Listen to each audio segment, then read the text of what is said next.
were you like a regular customer of IV therapy? Because there wasn't not a whole lot of places around, at least probably back then. I know it's obviously a lot more common now, but Yeah. is this something that you regularly did? I wanted to do, and I couldn't find, I mean, it just wasn't as accessible as it is today. And to your point, 8 years ago, people, when we opened our doors, they were looking at me like, what?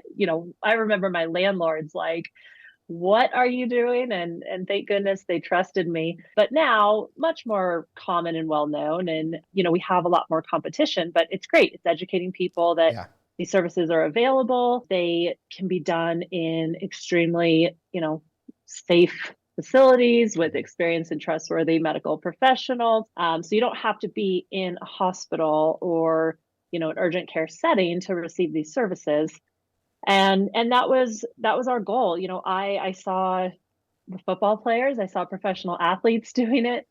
At this time there were brands that were, you either had your traditional doctor's office, or it, there was just starting to have practitioners that were focusing on hangovers and mobile. Right. And that was really put on the map from Vegas and Miami and all these big cities. And I just I saw an opportunity to create a wellness brand Hmm. that had a membership model that focused on preventative wellness. And, how do we not only do this to kind of, the ill to feel baseline, but I wanted people to, that were baseline to really come in and thrive. And so that's how it was born. Wow. So you had this professional career in medical sales and cheer for the Denver Broncos, but like you said, you had never owned a business before. So when you had this idea, first of all, what did your friends and family say? Katie, are you out of your mind? Is that one of Yeah. the things you heard?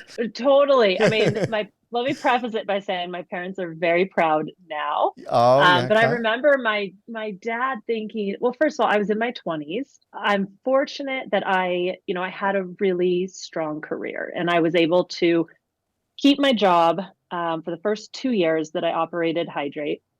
I'm sure my former employer is not, thrilled hearing this now, but I was in a sales position. My sales continued to grow. I hit quotas. My accounts were happy. And so, as far as they knew, I was doing a good job, and I was doing a good job, but I was, on that salary, keeping that income while I was building my business. And, I'm fortunate for the timing of that. I was also in my late 20s, so I had a lot more energy and maybe just being a little naive as well. I remember my parents, I mean my dad saying, what are you going to do if this doesn't work? And I said, I don't have kids at the time. I don't have a Mhm. mortgage.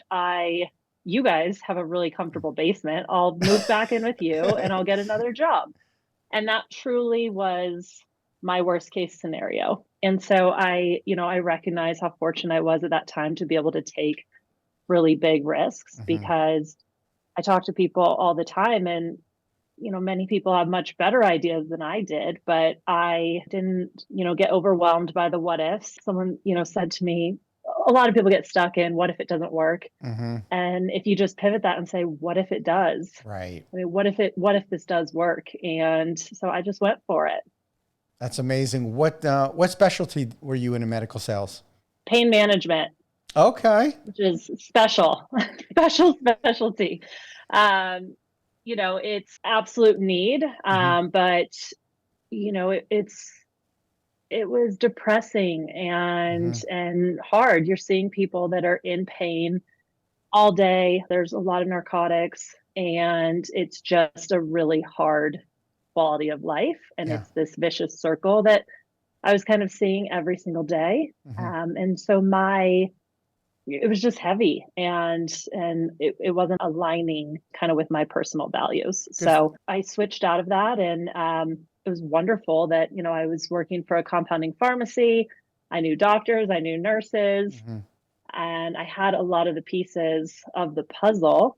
I have a business degree. I thought, I'm going to run every aspect of business. Also, being naive in my 20s, my Right. business plan was, I knew my fixed costs. I knew I needed to pay a doctor and a nurse. I knew I needed to buy supplies, but everything else I would do our marketing, and I would do our accounting, and I would run payroll, and I would work the front desk 7 days a week for the rest of my life. And I was so pumped to do that. Right. Obviously not sustainable forever. And I definitely came to a point where I was crashing. Well, you and I have more in common than maybe than you know. My background is also in medical sales. I was in Really? Yeah. So when I got out of college, I was in cardiovascular sales. So I was in the OR a lot, and then I moved to orthopedic sales. And I also started my first business while working in medical sales, unbeknownst to my employer. And mine was running my softball league in New York. So I was burning the candle also at both ends. And when I went to my parents, or specifically when I went to my dad to tell him that I wanted to quit my medical sales job, and he was in the medical field, he was in the clinical side though. And when I told him that I wanted to quit my medical sales job to run my softball league as my career, he thought I was beyond insane, and he, in fact, tried to get my aunt and uncle to talk me out of it, try to talk some sense into me, I believe was the actual quote. But look, what we both had in common is that what we were doing in our life was not in alignment with how we saw our future. We also both saw of what was possible, and we focused on more of what if this does work as opposed to what if this doesn't work.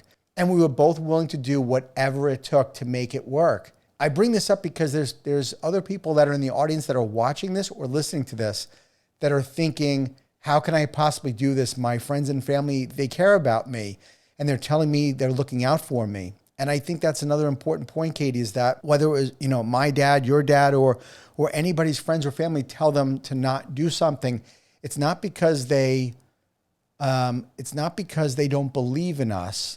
It's because they don't see it for themselves. And if they don't see it for themselves, then they don't have the same vision that we have. And our parents, our families, they care about us. They don't want us to fail. And that's really what it comes down to. Yeah.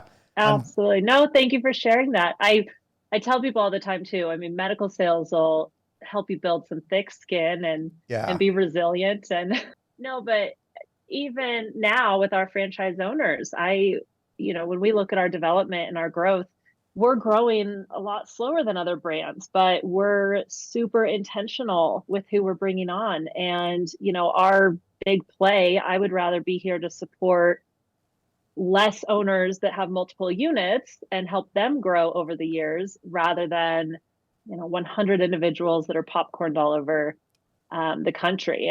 And with our owners, we dig into it. If you're only looking at this opportunity because financially it looks pretty, that's not going to help you get through the ups and the downs. And you and I both, we took big risks. We had that kind of drive inside of us, but it's not easy. It's very uncomfortable. Very. And there's still days. I mean, I have friends. It's like the Instagram reel, right? You see my Instagram, and it's always rainbows and butterflies and smiling and I'm fortunate that our team really is incredible. And I'm so grateful for that because that's what gets me through the hard times. But it's every day there's, super high highs and super low lows. And I still think, the decisions I made, am I making it harder than harder than it needs to be? Or is this getting bigger than I question it all the time, but you have to have that passion to help you get through. Thank you for tuning into the Emerging Franchise Brands podcast.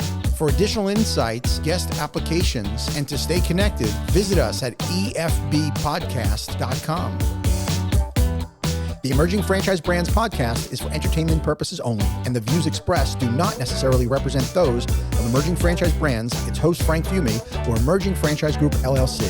Any discussed franchise or investment opportunity requires thorough investigation, obtaining proper disclosure documents, and expert consultation before making any investment decisions. The podcast and its host do not offer professional advice or endorsements, and they hold no responsibility for actions, representations, accuracy, or consequential damages related to the podcast content.